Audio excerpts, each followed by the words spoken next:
All right, here we are with part 2, capitalization, page 97 in our exercises in English workbook. Our rules today, the first one is that days of the week and months of the year must be capitalized. And the second one is that so do holidays. Here are some examples of the first rule that days of the week and months of the year must be capitalized. Here is a sentence using the word Friday. Friday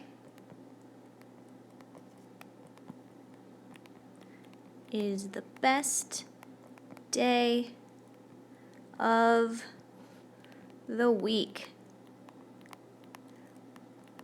Woo! Now, Friday in this case is capitalized because it is the first letter in the sentence and because it is a day of the week. Here's another example. I hope to see my friends this June. Next month. That's also an exclamation. Even though June is in the middle of the sentence, or actually at the end of the sentence, since it is a month, it is capitalized. All right, our second rule is that holidays must be capitalized. Here are two examples. Easter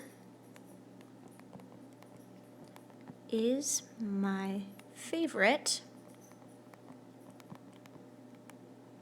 holiday. Now, Easter is capitalized for two reasons here. Think for a second, what are those two reasons? Those two reasons are that Easter, since it's a holiday, is capitalized, and the second one is that Easter, the E in Easter is the first letter in the sentence, so it needs to be capitalized anyway. Here's another example.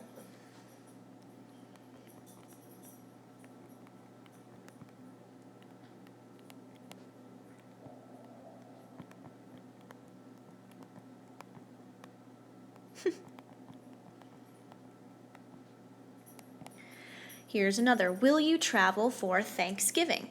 Thanksgiving, even though it is at the end of the sentence, the T in Thanksgiving still needs to be capitalized because holidays are capitalized.